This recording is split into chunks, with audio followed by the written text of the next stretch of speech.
Hi everyone. Today I wanted to share 5 things that are quite common in grief, especially in the first few years, but that don't get a lot of attention.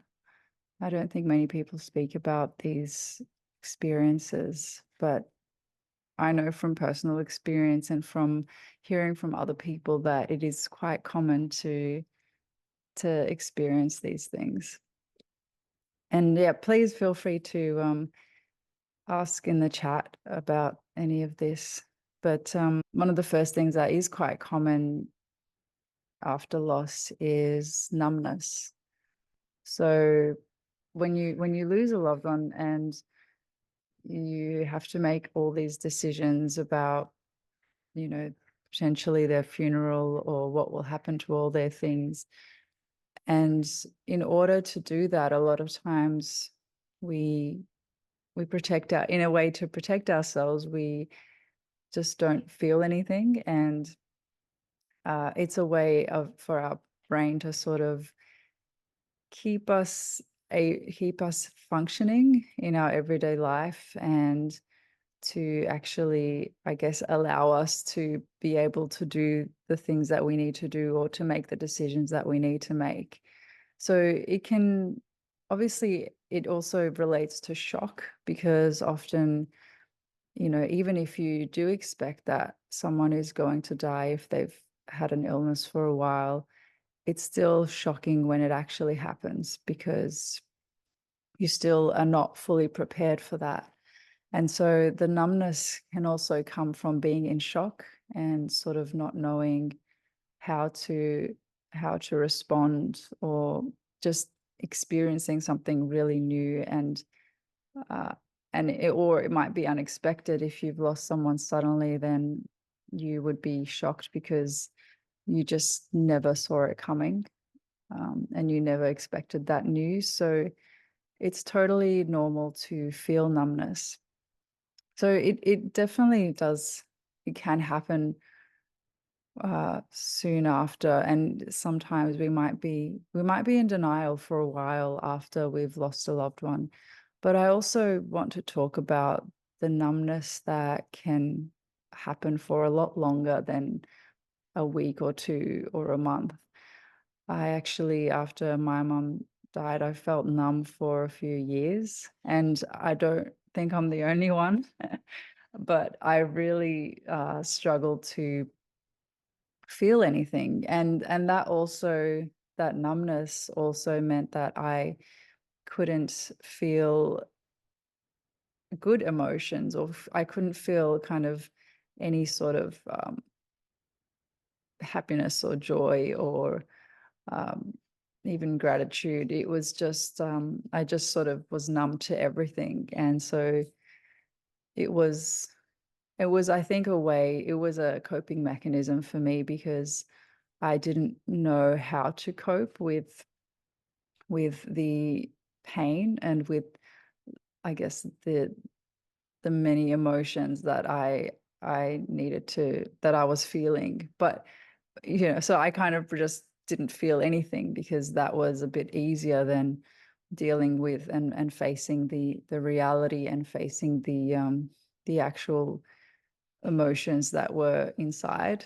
And so I know that I definitely it took me quite a while to start to process grief. And I think until I started to, until I was ready to actually deal with the reality that my mum was no longer here, I just wasn't, yeah, I just couldn't go there. I couldn't really, and that happens as well. Like if you've done any writing, sometimes you'll know that you you might be writing about something and something else comes up in that writing and you might stop because you don't quite feel ready to even write about it, to put words around it. And I think that can happen emotionally with grief as well. And that's when you know that, okay, there may be a bit more work to do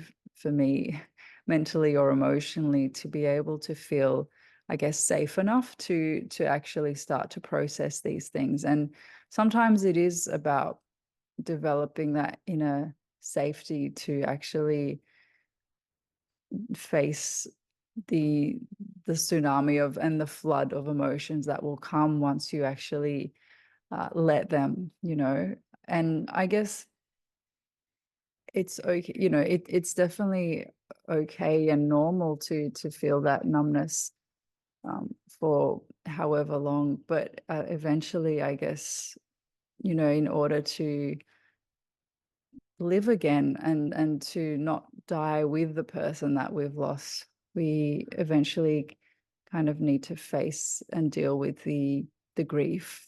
And so if it's been, for me, it did take a few years before I started to really integrate the reality of grief into my life and know, actually really know and accept that my mum wasn't physically here anymore. And by accept, I don't mean like absolutely, because there was still, I had dreams where I was still kind of imagining, actually all surprised that my mom wasn't there. I'd try to call her. There was still lots of things that, showed me that it definitely wasn't a full acceptance, because I don't know if, it's hard to get there, but I think just learning how to let myself feel again, or just allowing myself to feel again, was a really big step forward and a really big undertaking, because emotions are scary. And I also wasn't someone that wanted to or was comfortable crying with other people around. So that was another thing as well. I was someone that liked to process things privately or on my own. So, you know, you got to find what works for you. But definitely numbness is something that is totally normal and I think common after a loss.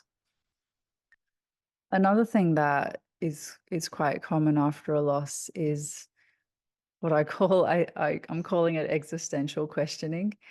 And that is when we start to question all our long-term or all our beliefs about the world, about ourselves, or about um, any spiritual beliefs that we've had, or religious beliefs. We start to question all of that, and that's actually it's quite common. I don't know if we get to hear about it very often, but existential, like that, it's sort of almost an existential crisis where you're just not sure how to what to do with all those things you thought were true. And some people, I guess, in this case, after loss, they might, their spiritual and religious beliefs might change, and others might lose their faith, and others might have their faith strengthened. They might lean in more into their spiritual and religious beliefs. So it's really a very individual thing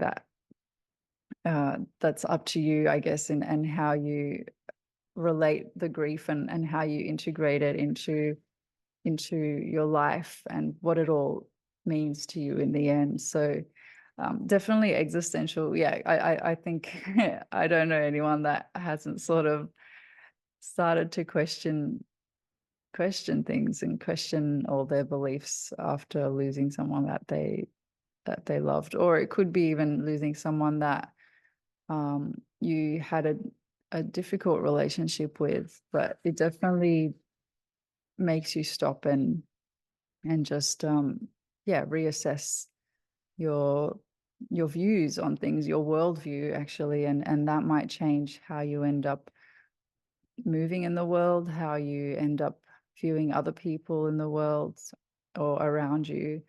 And that might mean something different for you going forward, and how you practice whatever views you have, like whether it is that you're part of, that you're, a part of a religion, or it's more spiritual belief, or whether you don't have any uh, religious or spiritual beliefs, whether, you might become atheist, or yeah, it's just a very individual thing. And the other thing I think people often reassess is relationships and friendships. It is that's maybe, yeah, it's quite hard to deal with after already, losing. We talk about, like, people talk about primary and secondary losses, but I think each loss has its own gravity and weight. And I think I don't know if the labels are helpful, but definitely after you have a significant loss, you yeah, you kind of look around to see who is there, who is supporting you, and who maybe isn't there, and who hasn't shown any support. And even with maybe your intimate relationships, like whether you have a partner or not, the grief and the loss might actually affect your intimate relationships. And that includes partners, friendships, close friends, and family. I think it's totally common that we start to review those relationships and kind of start to make more maybe intentional choices about who we want to spend time with, or who we want to yes, keep around, and who maybe isn't as close as we thought they were. Or and that, I guess, it kind of does sometimes go both ways, because sometimes, yes, people just don't know how to support you, and they might not have been in that situation before, where someone that they care about has gone through a loss, and so they themselves might be a bit hesitant and apprehensive about what to do, what to say.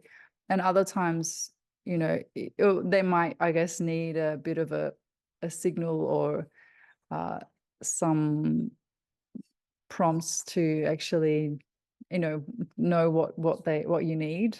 But then other times it's and it might take time as well. But then other times maybe it is that your relationship isn't as deep as you thought it was, and maybe you realize, oh, maybe they were just there for the good times. And so it can be really heartbreaking and devastating to realize that some of the relationships, even long-term ones you had, maybe are not as strong as you thought they were. But also, I guess, when we're grieving, our perception of things can be skewed, because we are so we can, once we start to feel all the emotions, we can sort of have a different view of things than we normally would. And so sometimes we do need to be a bit patient, and maybe others need to be patient with us, because we might also, when you're grieving, you might have less patience, or snap, or get frustrated with people more easily. And so it takes a lot of it does take a lot of patience and understanding both ways to kind of keep those relationships going. So, but definitely evaluating and reassessing relationships and friendships is pretty common after a loss. The fourth thing that, and please let me know if you have any questions. But the fourth thing I wanted to share is a loss of or confusion of identity.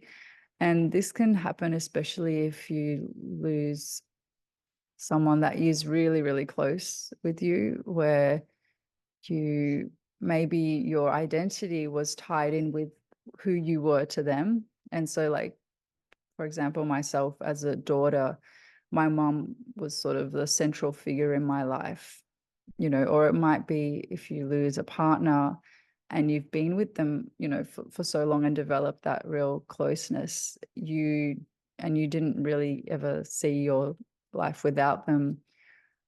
it can be really, um, it can be really, I guess, confusing, or it can be really just it can really rattle you, and make it really hard to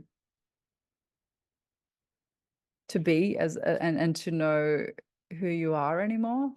So it does take a while to remap those connections and the identity, and to realize that, you don't have to fully let go of that identity of being a daughter, or being a spouse, or being a sibling, or being a parent. If you've lost a child, you don't have to let go of that, but it takes time to find new ways to express that relationship, or to navigate, and to continue that bond, and to continue that relationship. So for a while, in terms of adjusting to the new reality, it can really be disarming, and you might feel a bit lost, which I definitely did as a young person, having lost my mum. I was just lost. And that was, I guess, around the same time I was feeling numb as well. So for the first 3 to 4 years, it was just I was in an altered state of being, I guess. And yeah, it took a while to start to figure out ways to reconnect with my mum, and to express my love for her. And that doesn't just happen. Well, for a lot of people, it doesn't happen automatically. It is a process, and processes usually take time. We might not like that about, grief and the experience of it, but it's not something really that we can avoid. So it's about being patient with ourselves, and being patient with others, and other people being patient with us as well. But definitely, oh, hi, Ruby. So how do I express my love for my mom now? So there's so many different ways, but I still share. I've written poems about her, so I still share uh, the poetry that I write, and I share stories about her. I have some of her jewelry and clothes, luckily, and so I wear them to remember her, and to also feel close to her. I write letters also to her, so writing has been a big part of my journey, where I can just at any time, and I do this, I guess, sometimes, especially on birthdays and anniversaries, where I might actually sit down and write in my journal to my mum, and tell her, you know, how much I miss her, or tell her just things that I maybe would share in person. So that writing has definitely been a way for me to express my love. And apart from that, I guess I all the choices. So I've been, for example, like, I still kind of remember the words that she said, and I sort of try to live by them, and try to, I guess, live in a way that would make her proud, or would sort of mean that I'm listening to her advice. So even though, I don't get much new advice from her now, but like some of the, in her last few weeks, she did say to us that to enjoy your, she said, enjoy your life. And so a dream of mine has been to live away from home, and to travel a bit. And so for the last few months since March, I've been traveling, and living out that dream, basically, because I feel that, you know, that's honoring her word, and that's letting her know that I do actually listen, and I'm still listening, and I'm still sort of and honoring, I guess, the fact that she didn't get to live as long as she wanted to, because I think she was worried about me being 20 years old, and she wanted to, I guess, see me do other things, and she wanted to take care of me. But I guess now I guess I wanted to show her that I'm doing okay and that I'm still living life and I'm finding ways to enjoy it as she wants me to. So I hope that, yeah, that helps. But yeah, definitely writing, wearing things and colors. I guess colors. I sometimes just wear colors that she liked, like lime green and teal, and a lot of the colors I have are kind of connected with her as well. So I definitely express my love by sort of connecting with her in that way, even through colors, the colors that I wear. So yeah, there's so many different ways. And even like cooking sometimes, I haven't done it in a while, but she used to cook lentil soup, which I loved. And so I might every time I cook lentil soup, I will remember her and sort of find that, yeah, connect with her in that way and share my love through cooking as well. Yeah. So yeah, so there's lots of different ways, but it does take time and because you want that person there, you kind of just want them here physically. And I went through that as well where and I still I guess would do anything to have her back here physically. But it's sort of it can't happen in that way. So you kind of have to eventually come to terms with that and then find new ways to continue the relationship and to express your love and maybe some people do believe in signs. I Butterflies tend to remind me of my mum, and it doesn't matter whether it's real, like it doesn't have to be legitimized by science, but I know a lot of people do kind of remember their loved ones when they see, like, for example, a feather, or they might see something in the clouds, or they might see a rainbow. And so there's different things that in those moments you can sort of stop and remember them as well. So yeah, that's definitely relationships. I think that was sorry, no, that was about, yeah, I was talking about identity. So yeah, definitely identity, remapping what that looks like, who you are now as a daughter or as a sibling or as a parent when you've lost the person, I guess, that made you that in a way. So it does take time, but you can I guess the beauty of having time and still being able to try different things is that you'll eventually find more meaningful ways to connect. And in some ways, I think now I'm closer with my mom than I was. I think, I probably didn't always appreciate her, who she was, and how loving and caring she was as a person when she was here.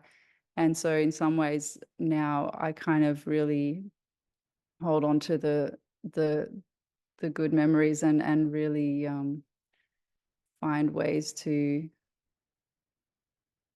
yeah, I think it's now I feel closer with her because she's not limited to a space and a time. She's sort of I can see her everywhere, or I can be reminded of her everywhere and by so many different things. And so she's now with me wherever I go. So that's sort of one way that I look at it. Because before, if I was traveling, I guess she would be where she was and I would be where I was. But now, because she's not in the physical body, she's kind of, for me, she's with me. She's everywhere I go.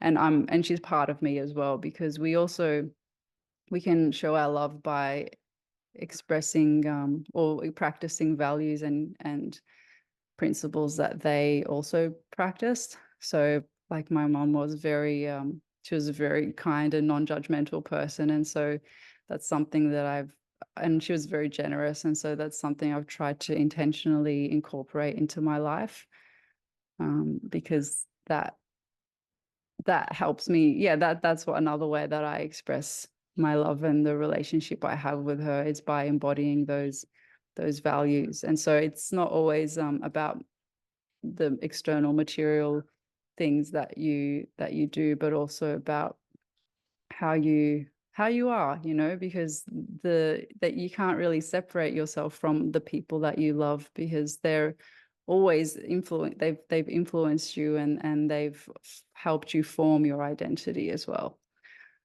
So yeah, the last thing I wanted to share, which is a bit of a hard one, but I think it's important to say, is that after loss, a lot of people, and a lot of people experience suicidal thoughts. And I don't, I guess, get to hear many people talking about that, because it is a sensitive and hard subject. But I think it is quite common to experience thoughts of not wanting to be here anymore, because it's part of, I guess, in when we lose a loved one, we want to be where they are.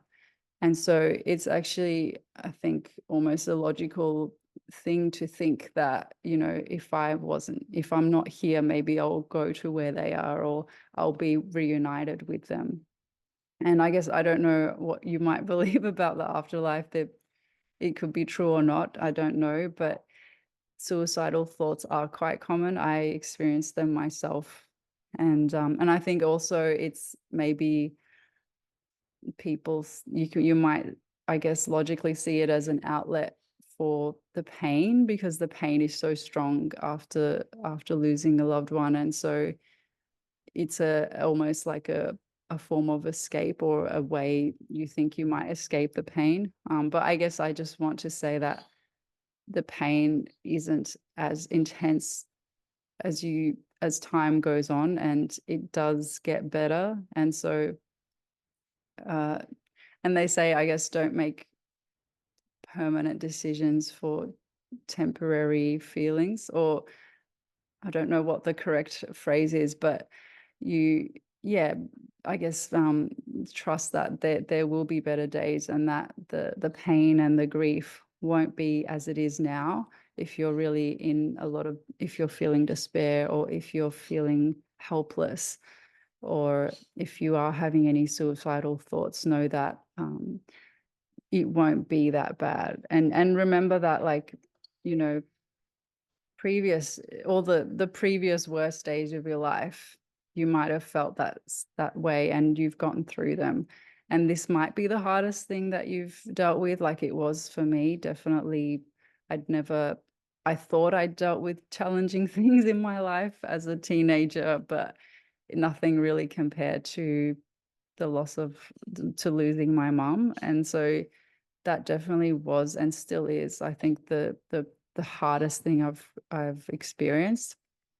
But after, and it did take years, it doesn't happen overnight, but I can say that I actually, have been able to integrate my mum and integrate the grief into my life in a way that has actually made my life more meaningful, and has given me a different view of the world, and has made me, I guess, appreciate life more, because I've realized that it doesn't last forever. And so if we are lucky enough to be alive, then we have the chance to do something with it. And whereas the people that we lost didn't get the chance to maybe live out their dreams, or get the chance to do everything they wanted to do. And so I guess, my my mission now is to just not live with regrets,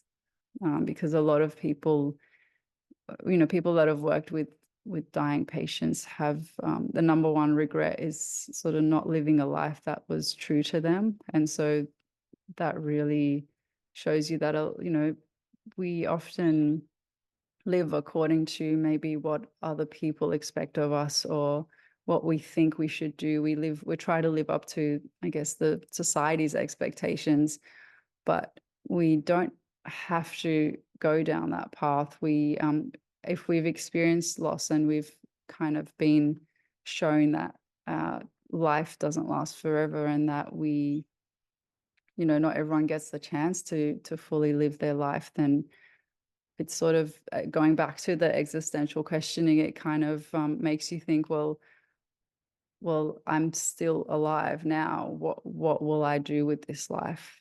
And so you can use that existential crisis to really re re I guess redirect and like find a new way to live and a new view of life and the world that can make your life after loss even more, yeah, more I'd say more meaningful and more rich in terms of, finding, like, honing in, like, on the quality relationships that you still have, or finding, if you realize that you don't have good friendships, or that the friendships didn't last, then maybe, you can find new friendships that really do allow you to be your full self and that accepts you with your grief, because sometimes the people that we meet after loss are even straight away, become really good friends because we have that in common.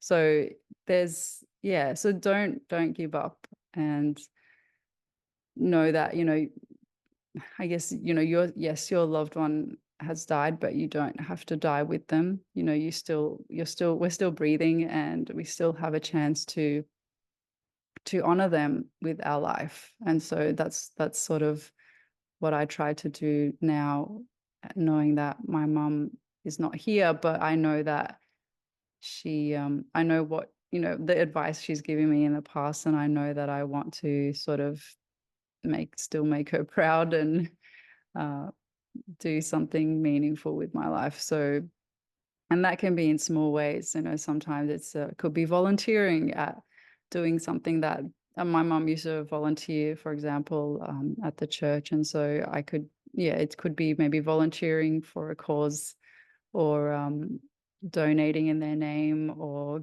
giving away clothes that, which they used to do. It could be so many different things. It doesn't have to be grand. It could just be very minute, kind of small things in our everyday life. So yeah, I hope that helped. And if you have any other questions, please let me know. But thanks for tuning in, and I'll see you next week.